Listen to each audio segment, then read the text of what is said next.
This tutorial is going to show you how to make a grammar tutorial. First of all, you need to begin at the beginning, of course. When making a grammar tutorial in grade school or at your school, you're probably just been given a topic that you need to do. So the question here is not whether you actually want to do it, but just that you have to do it. And that's a bit different from other tutorials. Alright, so now you started. Before you begin making the tutorial, you have to read about your topic first, of course. Then you have to, most importantly, understand the topic.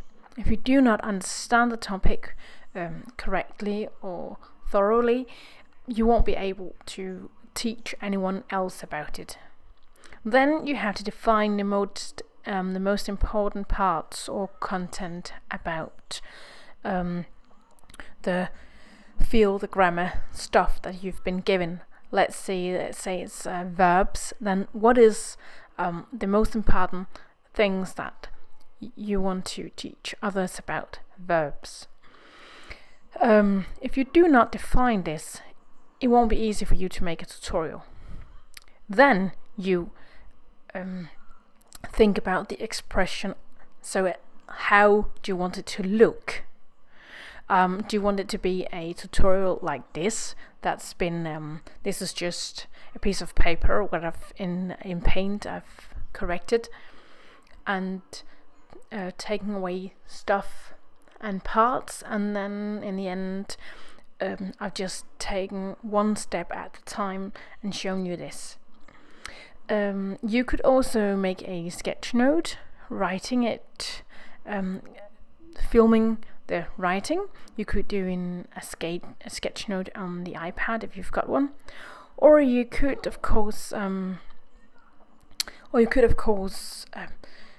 record your screen of your computer, or you can make a video of you explaining stuff standing in front of the blackboard, and of course a cartoon-ish thing.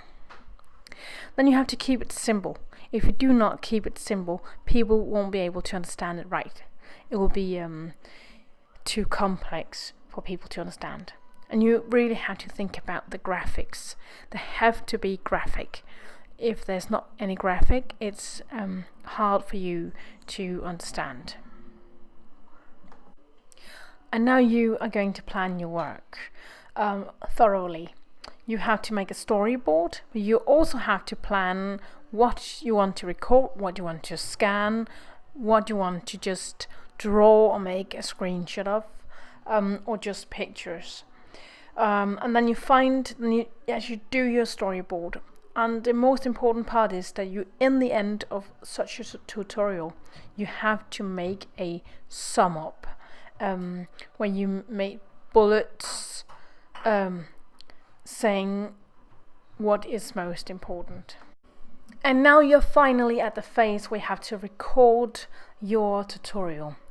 You do have to see that it's not really important whether you actually get it correct every time. You have to get some mistakes with, otherwise this will be far too extensive, far too big a job. You might have listened to my tutorial and listened that I've actually made some mistakes, and this is how it's supposed to be. Edit your tutorial.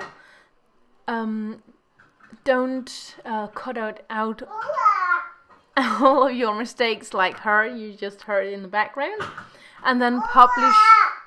Yeah, and then publish your tutorial.